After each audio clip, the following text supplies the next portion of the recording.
Ladies and gentlemen, good day and welcome to the Q2 FY22 earnings conference call of Cholamandalam Financial Holdings Limited, hosted by Spark Capital Advisors India Private Limited.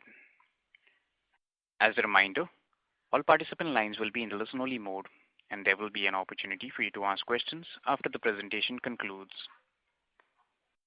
Should you need assistance during the conference call, please signal an operator by pressing star, then 0 on your touchtone phone. Please note that this conference is being recorded. I now hand the conference over to Mr. Sanket Godha from Spark Capital Advisors India Private Limited. Thank you, and over to you, sir. Thank you, Stephen. Good morning, everybody, and welcome to Cholamandalam Financial Holdings Limited Q2 FY22 result call.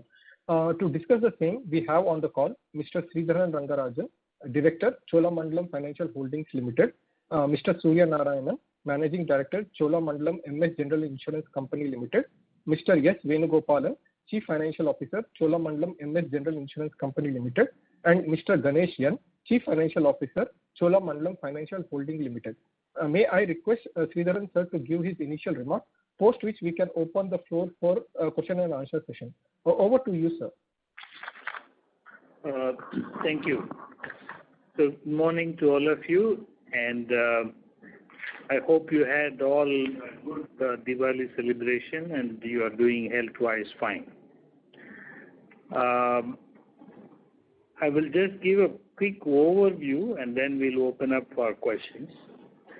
As a customary one, I think we consolidate Cholamandalam Finance, Chola Insurance, and Chola MS Risk.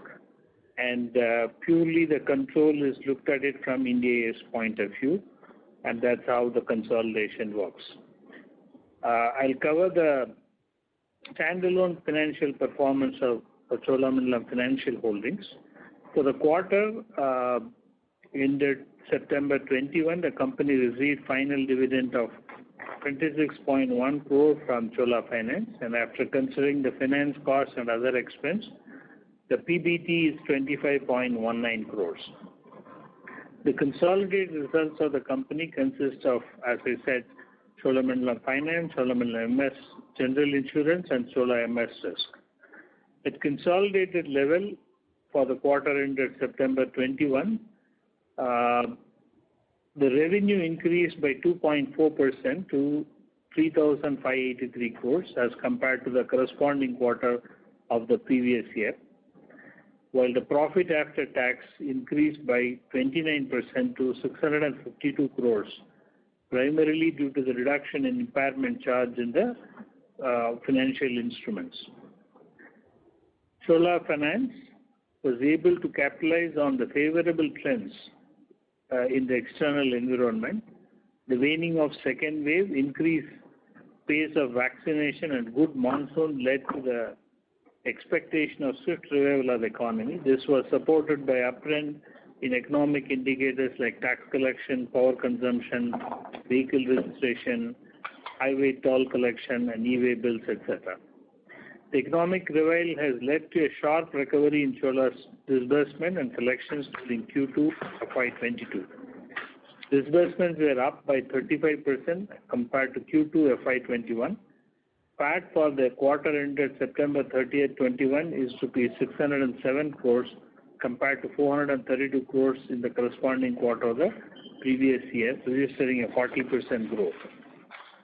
Assets under management remained flat at about 75,063 crores as at September 30th, 21 as compared to 74,471 crores as at September 30th, 2020. SIFCAL's asset quality as at the end of September 21 represented by stage 3 assets stood at 6.16% with a provision coverage of 36.45% as against 6.79% as at June 21 with a provision coverage of 35.51%. The restructuring book stood at 4,749 crores as at September 21. The capital adequacy ratio as at the end of Q2 was 19.63% against the regulatory requirement of 15%. Chola MS General Insurance registered a GWP of 1,304 crores in Q2 FY22, an increase of 11% over corresponding quarter of the previous year, driven by increased contributions from new channels and growth in commercial stroke SME segment.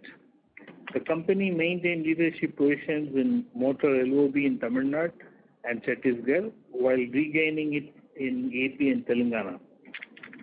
In spite of the increase in GWP in Q2 FY22, COVID claims to the extent of 66 crores, an accelerated amortization of deferred acquisition costs to the extent of 139 crores, of which normally we would have absorbed rupees 18 crores, resulting in the net impact of 121 crores, which resulted in the drop in profit before tax by 46% to rupees 52 crores.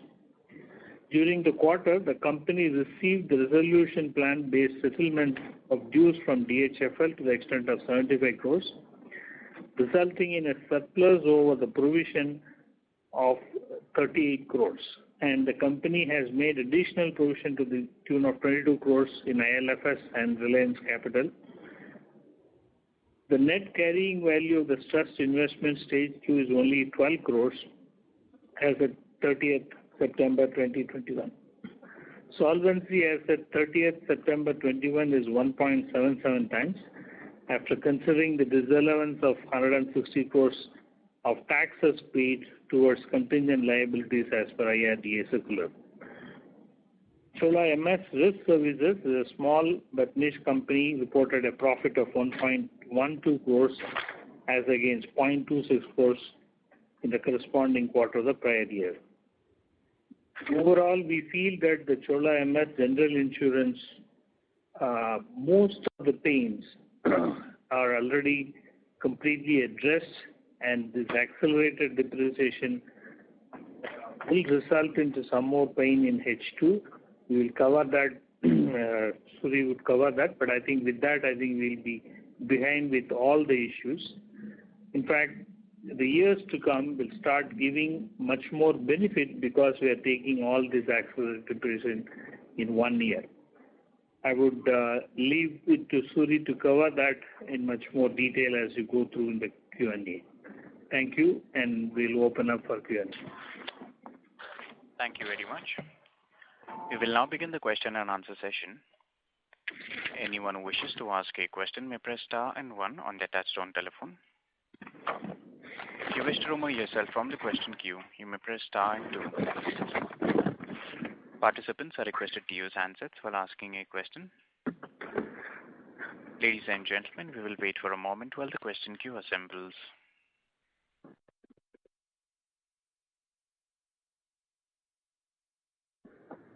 The first question is from the line of Devansh Nigotia from SIMPL. Please go ahead. Yeah. So thanks for the opportunity. Just had a couple of questions. So one is, I wanted to reclarify on the COVID claims. In last quarter, we mentioned it was 146 crore in Q1. But in this quarter, if I just reconcile the number, it comes around 200 crores in Q1. So if you can help us understand why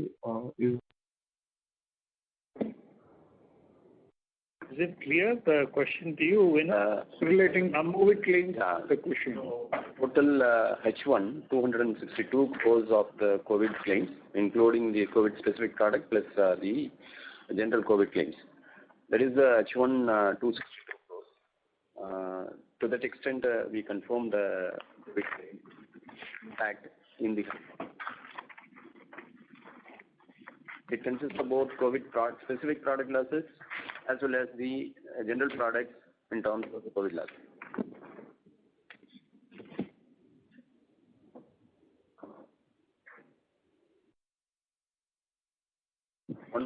Seems like we lost the connection, sir, for the current participants. We talked about 260 crores, that is H1. Q2, what is? In Q2, the COVID product losses specific is 54 crores and non-COVID general product-based COVID losses is around 12 crores. Total 66 crores is the COVID impact in Q2.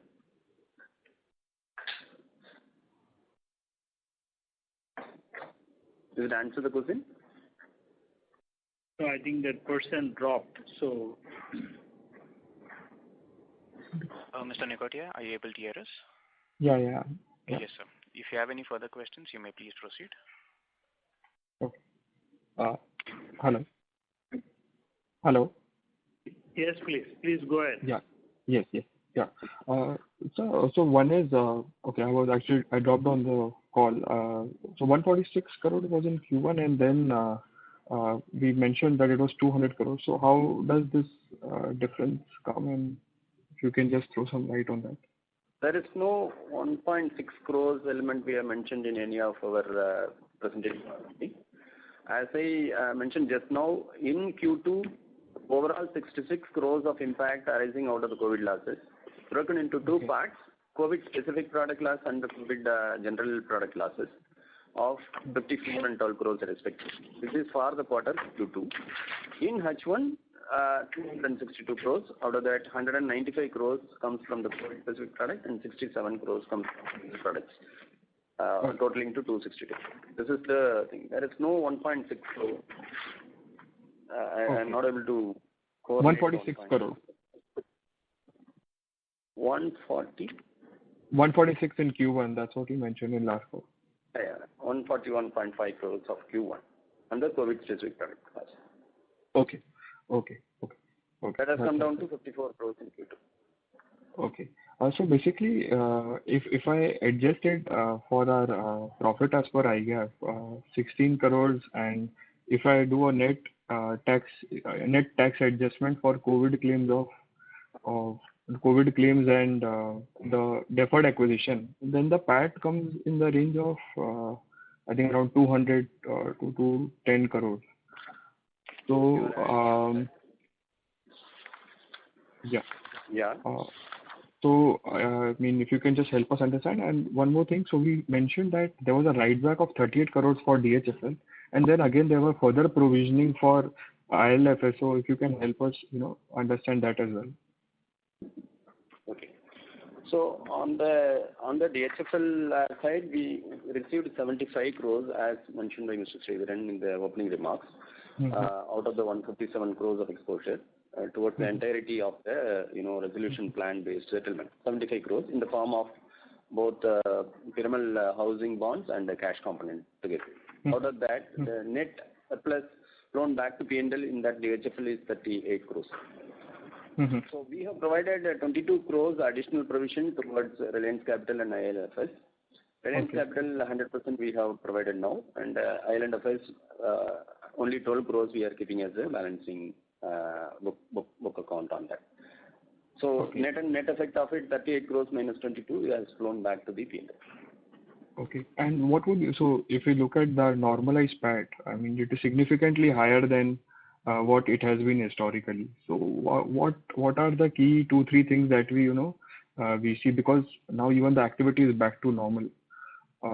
So if you can just throw some light on how this profitability has changed structurally, adjusting for these one-offs. Yeah, you have already mentioned the one-off as COVID losses and the impact arising out of the prepaid expenses. That part you already mentioned. That is one-off really. Being the COVID year, there are benefits arising out of the lockdown benefit also. That put together, it will shape up the entire thing in the next year as a positive note only. Net and net of it. So you are right from the point of view of netting of these two items. But there may be some other benefits coming in the current year in the form of the lockdown benefit that also be being one-off. But net of it will be a benefit for the next year. No, just to intervene here, on the lockdown related benefits, company has stayed conservative, and the benefit is recognized over the year. So some level of benefit will flow through right through H2 as well. Okay. And in case of motor TP, if you look at the claim ratio this quarter was 62%, and historically that run rate, if you go back to pre-COVID level, is 90-95%. So considering that the level of activity in September was back to normal, what we see everywhere around, and there were also no price increases that had happened. So if you can help us understand how this claim ratio is actually moving, has actually moved in this quarter, and how should we, look at it going forward? Yes, you are right that activity levels have picked up, and you would have noticed that even in terms of the motor OD loss ratios, the loss ratios have gone up, reflecting the higher movement of vehicles and the consequential accident levels. So very clearly that has happened. However, with respect to motor third party, our normal reserving continues at the same level, considering the lack of any price increase for the last 1 or 2 years. But there is a frequency benefit that we have been seeing in our historical reserving, which is being now considered, which has a benefit. So that element will probably continue right through the year. But the incremental provisioning that we are making with respect to the current underwriting year factors in adequately the element of non-receipt of any price increase. Okay, so there has been few reversals in the claims, which is making it as low as 60 to 63%, as against the normalized run rate, if that's the understanding, and that will continue for this year as well. Another element is that you should have noticed that the portfolio mix is changing continuously. It is going more in favor of two-wheelers and cars and less from commercial vehicles, which is also having its effect in shaping the motor third-party loss ratios. Okay. And if you look at our health insurance book, if we exclude the specific COVID policies that were sold, how would you give a direction on the growth that has been in FY21 and in Q1 and Q2 of FY20? Look, even if you have to look at the health claims intimations, we have seen a steady reduction even through Q2. July continued to be high, also arising from the lag effect. But as we go along in August and September, we have seen a continuous reduction in the intimation levels, which is only pointing out to the fact that the frequency in health claims is reverting back to earlier pre-COVID levels. Also, the average claim size in health has also reduced from last year's levels and Q1 levels, primarily because of the COVID level of treatment and those things not happening, and revert back to normal treatments, which is largely the nature of treatments that used to exist at a pre-COVID situation is what we are looking at now. Of course, there is a trend of deferred elective procedures that we are seeing by way of, say, cataract related or any operation and things like that. Those elective procedures are being opted by customers now, which was not so much the case, say, perhaps in the last 2 to 3 quarters. But still we are seeing the overall average claim size going down. So actually my question was more on the business growth and premium growth in health products than the claims on health products. So what has been the business growth if I excluded for COVID specific health policies in FY21 and in Q1 and Q2 of FY22? And also if you can elaborate on how have we revamped the whole strategy on health, or are we operating in the similar way? The kind of product launches that is happening, and some soft points on how the business is actually shaping up. Adjusting for the COVID related product sale that was there in Q2, our health business has grown by about 15% in Q2. So that is the volume adjusted, which is perhaps still lower than what the industry is seeing. There a few corrective measures have also been put in place. To begin with, on the new product, we have early this month, we have launched a new product, Sarva Shakti, which is oriented towards women. You will start seeing more of this product in the days to come. That is one from a product side. Other products approvals have also been obtained in the areas of top-up and super top-ups. So those product approvals have also come in. We have expanded our POSP network during this quarter as well. Then there is also some sort of a team change that has happened during this quarter. And what are the changes? Who is heading this business right now? Background of the health insurance head. If you can just throw some light there. Who's heading that? Yeah. So now actually we've got, all of you would know that we operate our Chola Insurance Express outlets. The person who was heading that Chola Insurance Express outlets is now being brought in from September as the head for the health business for bringing in greater synergy with all the 470 offices plus that we have operating on the CAE format. We believe that this should help in penetrating the market on the health front as well. We have done it in motor. We would like to extend this to the health business as well. Okay. Thanks a lot, sir. I'll join back in the queue. Thank you. A reminder to the participants, anyone who wishes to ask a question may press star and 1 at this time.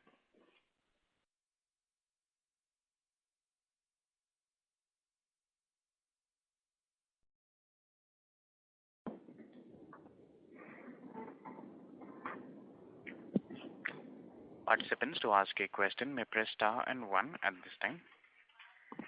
The next question is from the line of Sanketh Godha from Spark Capital. Please go ahead.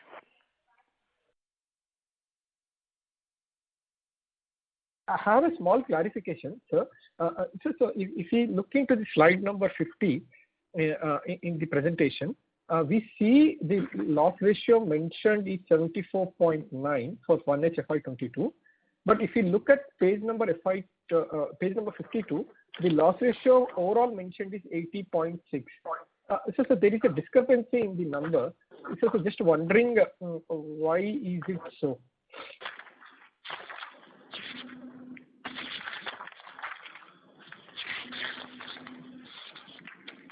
Loss ratio 80.6.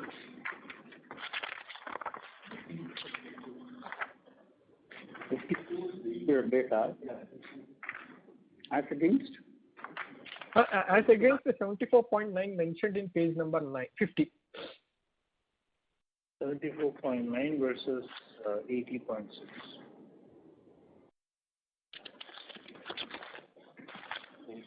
Okay. Your breakup, you have given as 74.9, whereas here it is 80.6.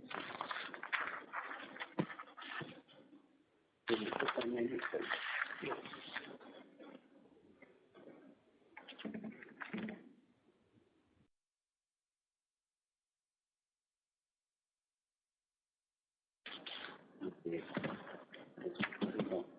74.9 is right, Sanket. Okay, no issues, sir. Yeah.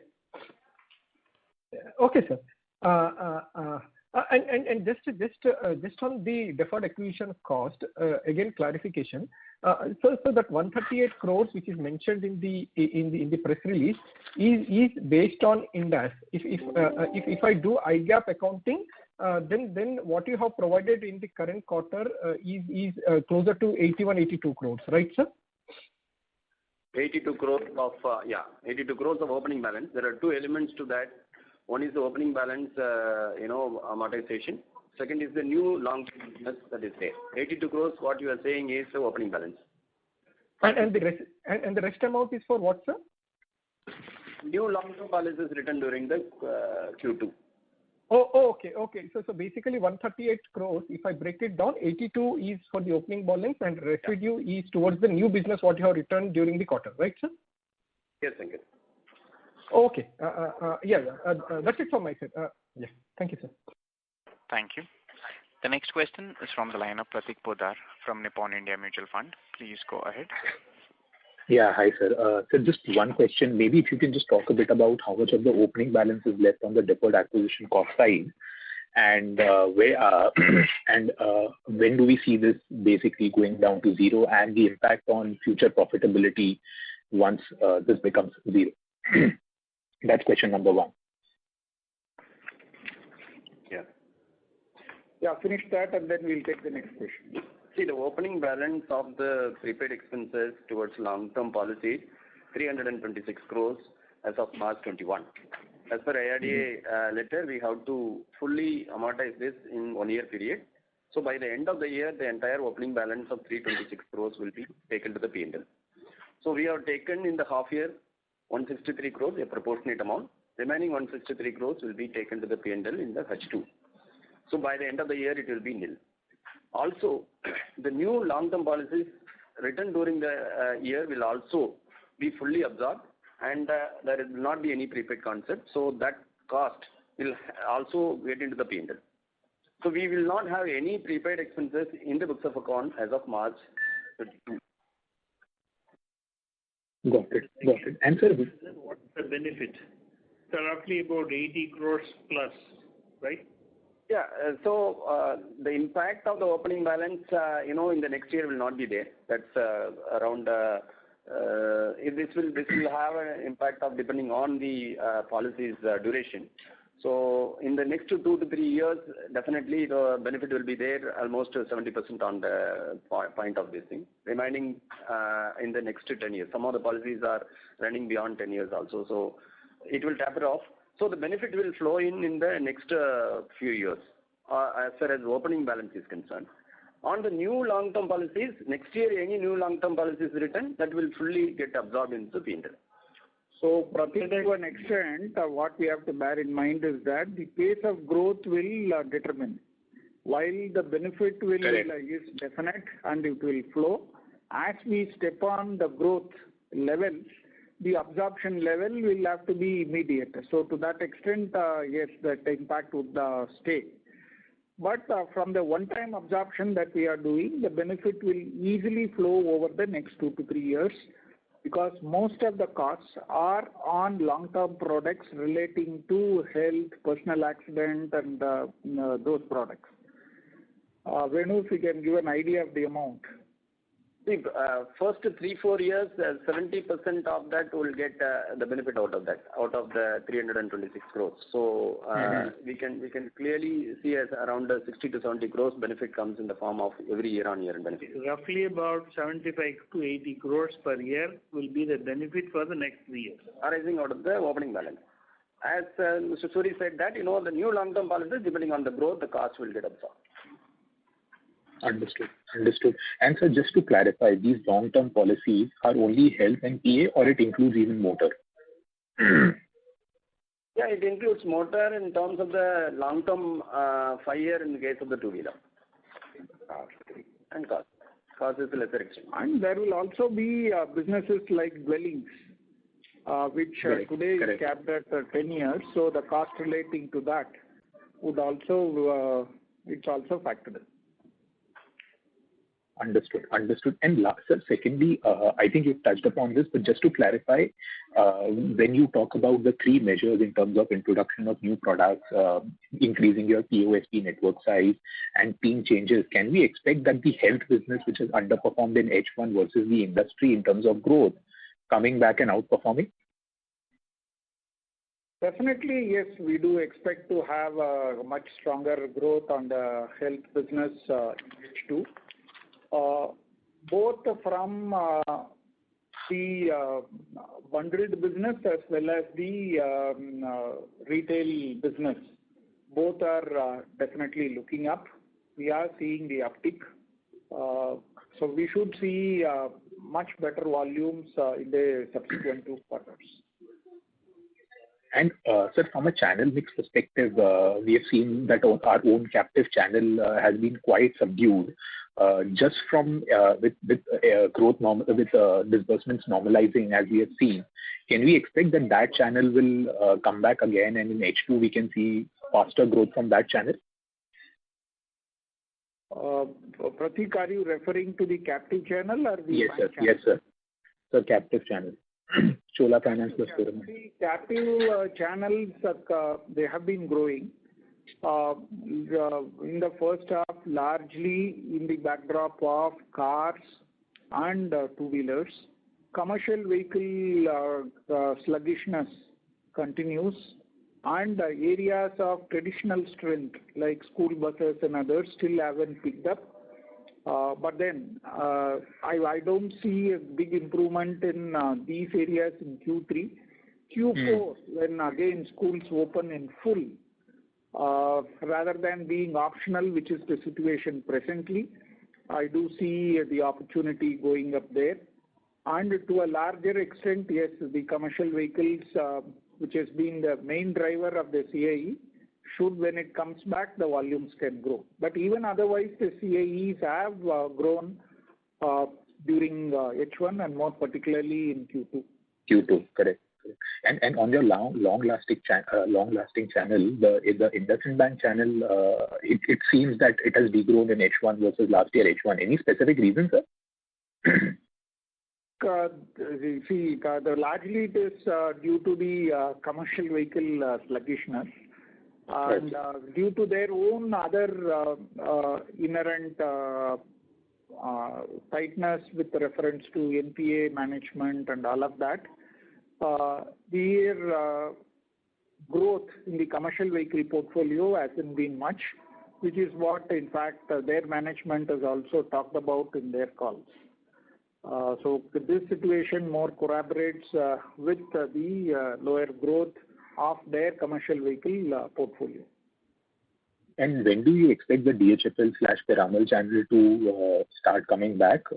Because that was a substantial channel before DHFL got into trouble for us. So when do you expect that? Is it FY23 is where you expect them to come back and contribute meaningfully to growth? Chola MS, in fact, I had DHFL as a corporate agent prior to their problems. That corporate agency agreement still subsists, and in fact has been extended by the new management for a year. So we should be in discussions with the new management for relaunch of the products. Okay. So any growth from that channel will come only next year, right, sir? Or we could see something in Q4 also?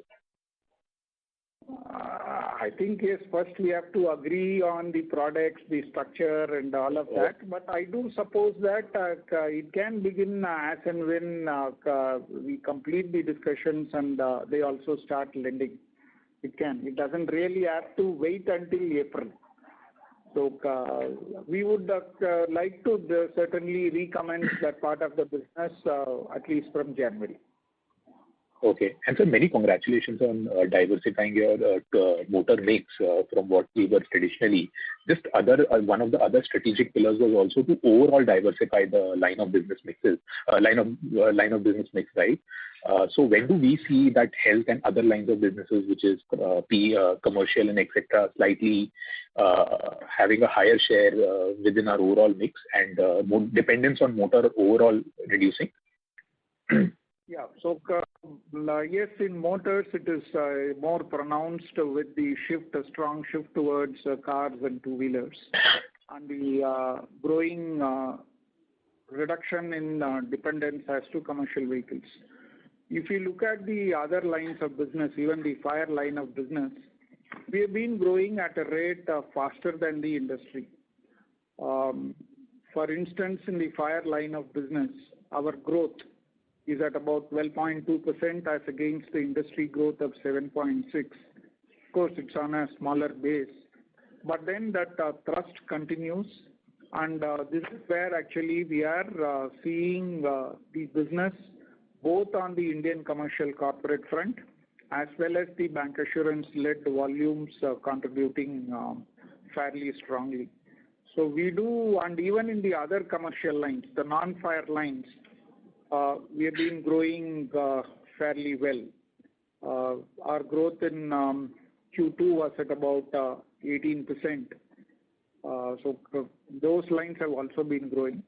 Health is the piece where hopefully in H2 we should be able to take it up on par with the industry growth, which will mean that on an overall we would have successfully diversified, and more importantly, first we are now getting Chola MS back on the growth path.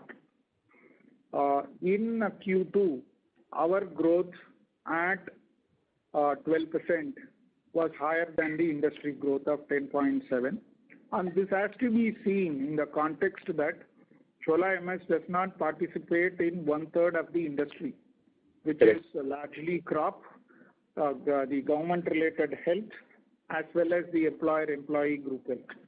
We don't participate in 1/3 of the industry, so in 2/3 of the industry is where we operate, and yet we have a growth rate higher than the industry growth. So clearly we are on the growth path, and even I should say October has been a better month where we have had a growth of 15% plus. Of course, industry numbers are awaited; they've not yet come in fully, but we do hope that we will be continuing to grow higher than industry. And within this growth, the diversification will continue, right? In the sense, more growth will be faster in health and other lines of businesses versus motor. Yes. Okay. And just from a medium-term perspective, how should we think about, as you embark on this growth plan, how should we think about the loss ratios and combined ratio? See, on the loss ratios, very clearly, motor is going, especially in the motor own damage side, can be an area of pain as we go along because of the competition that is there. But then what we will have going in our favor is rather the blend of business. So naturally the loss ratios in commercial vehicles are higher, and which is where our changing mix is helping. So that is on the motor OD side. Motor third party, as I mentioned earlier, the industry very badly needs a price revision, and hopefully we should be able to get it from at least from April of next year. So that should help bring the overall motor loss ratios under control. Health, of course, after the pounding that the industry has taken with respect to COVID claims of over 30,000 crores that cumulatively has been paid, we certainly look for some respite from the regulator, either in terms of a one-time price correction permission across products or some other leeway. In fact, the industry has been talking of some subsidy from the government relating to health, so which is what is there even in the papers today. Otherwise, I think we do believe that the property and other lines are in control. So we should be able to, the mix of business, the changing mix, and as the bundled business, which are traditionally better in terms of loss ratios, start getting activated, we see that the loss ratios should stay under control on an overall basis. Thank you. The next question is from the line of Amaya Karambilkar from Kotak Investment Advisors. Please go ahead. Hi, sir. Thank you so much for the opportunity. I had a few questions. Firstly, on motor OD. So if I look at our loss ratio in that segment in FY20, essentially prior to the COVID outbreak, that was at the 60-61% mark. And now in the second quarter, we are at the 69% mark. And as you said, there seems to be some pain in that particular industry. So directionally, just wanted to get a sense, is it ever likely that we'll go back to those 60-61% levels, or will the loss ratios here continue to remain elevated? That's question number one. Secondly, on motor third party, again, prior to the COVID outbreak, we were, from a loss ratio perspective, at the 90% mark. And I understand that we will continue to see some releases in provisions for this year. But from a more medium 2 to 3 year perspective, at what range can those loss ratios settle? I mean, will it be like in the early 80s range or 90% plus range? If you could give some color on that, that would be tremendously helpful. And thirdly, from an overall combined ratio and ROE perspective, do we have any medium-term aspirations that you can sort of call out? Because prior to the various issues that plagued us in the past couple of years, we were operating at the 101% combined ratio mark. So can we look to get there in the next couple of years? That would be very helpful if you can comment on that. Thanks. So the first question was on motor OD. So you compared it to the FY20 levels. FY20 was a pre-COVID situation where even the proportion of new vehicles was fairly good and strong, at least in cars, two-wheelers, all of that. So naturally, when a new vehicle proportion is there, high proportion is there, the premium realization is so much better, which helps bring down the loss ratios. But over 2 years of the COVID-related impact, the proportion of new vehicles has been low, very clearly compared to that.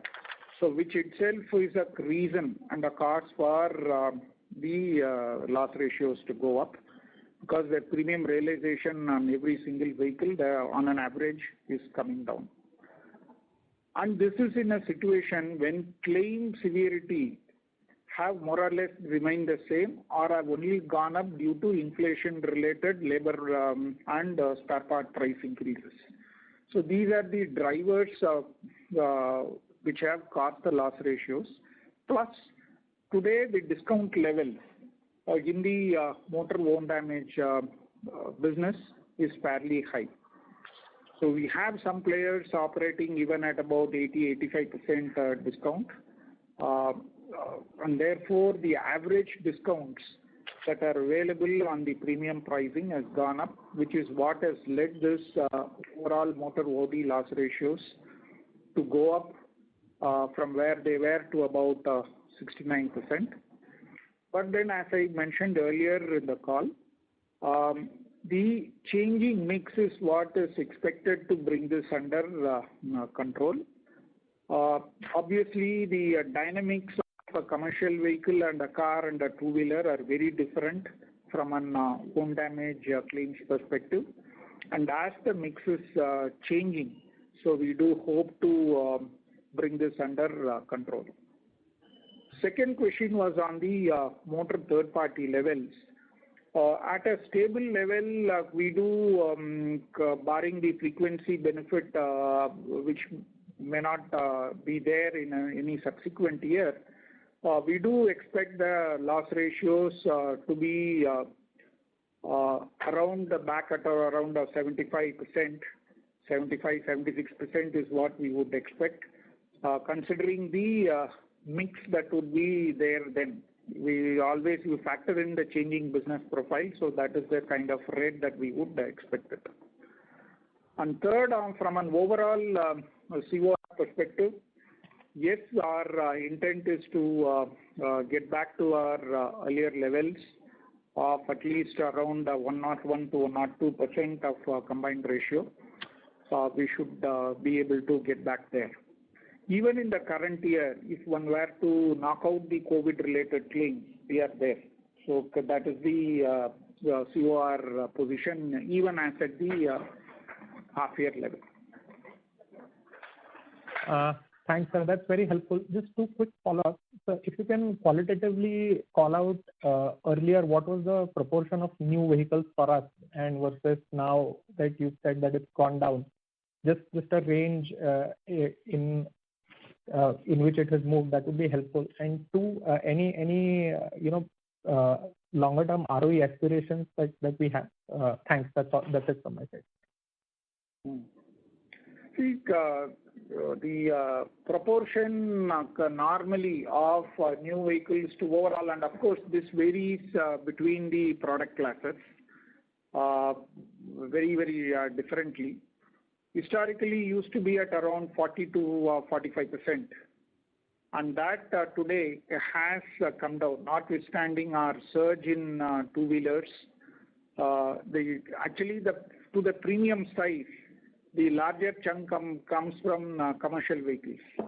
And when that volume is not good, so the proportion at an absolute level of new premium is lower. That's helpful. Thank you, sir. Thank you. The next question is from the line of Preeti RS from UTI. Please go ahead.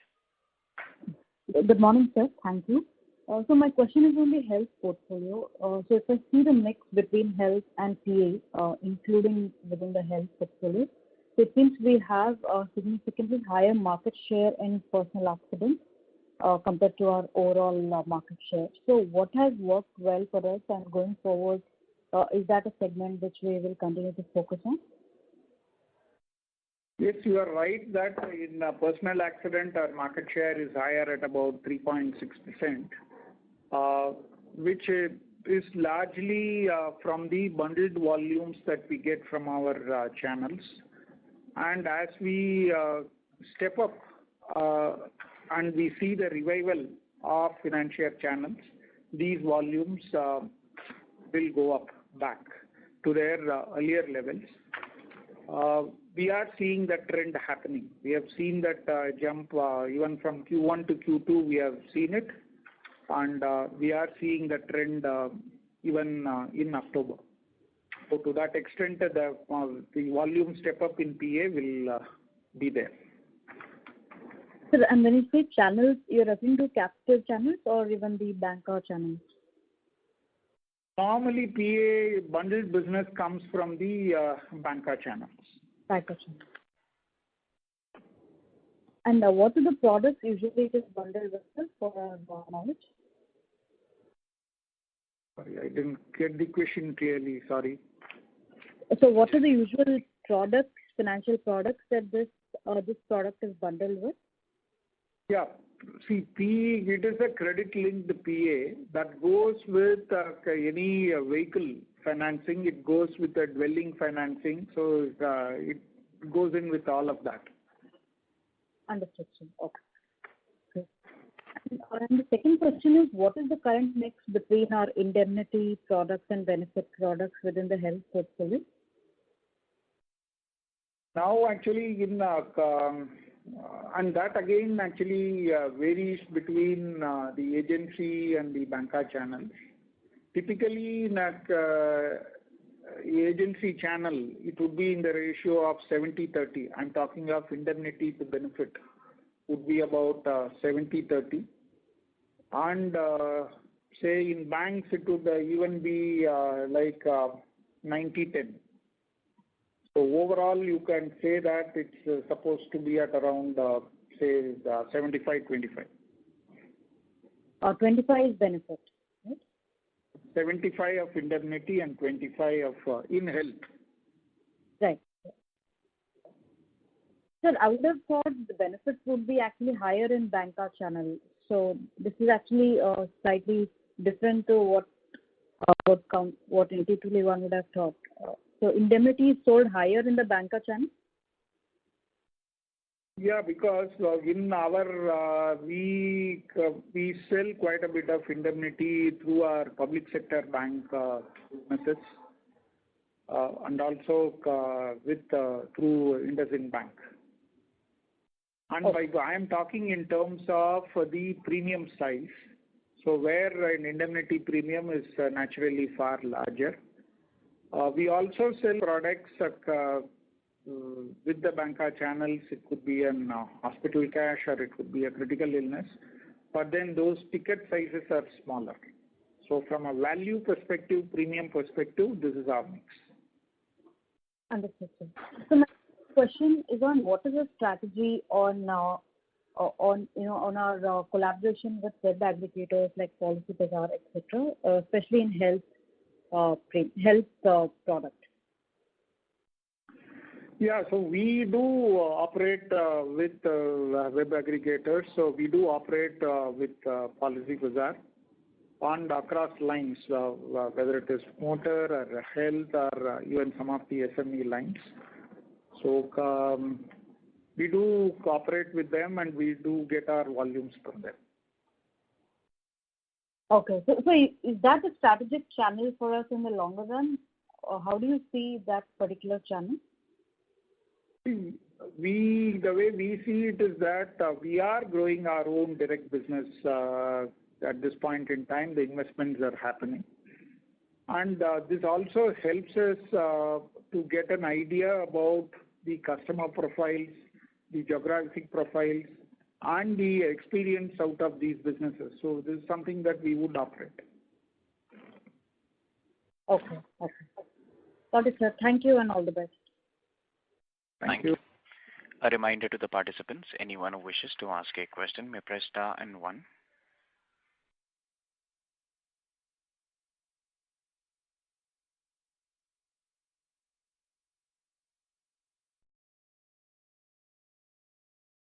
The next question is from the line of Ashish Sood from InCred. Please go ahead.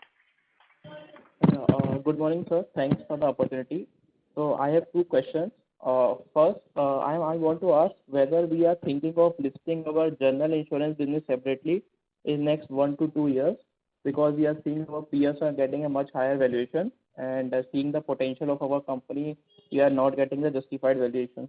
So this is the first question. And second question is that since our solvency ratio is roughly 1.77, and do you have any plans of raising capital in the near term? Yeah. So I think thanks for asking these 2 questions. So we feel that both the partners are fully involved in business and we will be able to provide adequate capital as and when it is required for the growth. So currently we feel that we have a good franchise. I think successful franchise with good profitability. Last couple of years we had challenges. We've kind of overcome those challenges, and we'll put some trajectory of growth going forward. And then we'll take a relook at it, in terms of the need for listing, etc. Obviously, the regulatory need, we will definitely consider that at that point in time. As far as the combined ratio, I think a lot of that is today impacted by extraordinary things. And the moment these are going away, we pretty confident that we'll get back to 2+, and which we did, last year also, and this again came back because of the deferred acquisition cost impact, etc. Also, we have been impacted because of this tax issue, that we are facing peculiarly in South because of some disallowances, and I think we are fighting through these cases through the normal course. We are pretty confident because these are very genuine, normal industry practice, and we will win. So all those releases will also happen, in times to come. So, but as and when it is required for the growth, I think the funds are ready and we will be able to fund the growth. Both the partners are willing to fund the growth. Yeah. And so are you looking to raise funds from the existing partner, or we can see someone new player coming in and infuse capital in the company?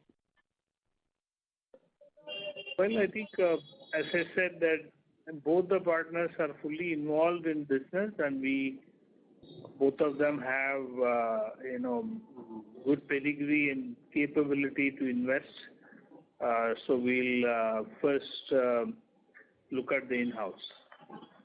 Oh, so because the holding company discount is pretty high, so in the future you might look for listing, then shareholders will get more benefit. Okay. Thank you.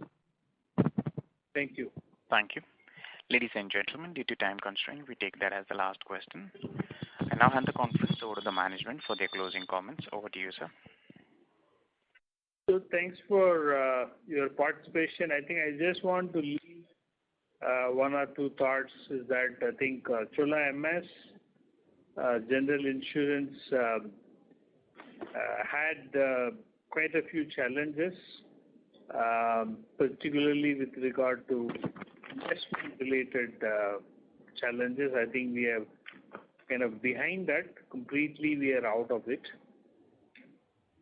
This DAC-related is quite unexpected, but I think we will also be behind it end of this year. We expect that because of this advance taking of this cost, obviously there would be a benefit of at least 75 to 80 crores going forward next 3 years every year. So plus these extraordinaries that we are looking at, which are investment related and the DAC related, will go away from the next year. Growth paths have been well worked out, and I think both in terms of investment in digitization and also people are at full swing. We expect these will come back once the market starts also reviving, and we see quite a lot of good signs of revival as the COVID impact slows down, and probably we will have better medicines to tackle. I think this will become normal and will become part of our life. Then I think the growth will come back. Once the growth comes back, I think we feel that we will have a very good set of numbers to discuss with you going forward. We'll continue to improve our disclosures. I think this time we have done some more information to share with you at this point in time.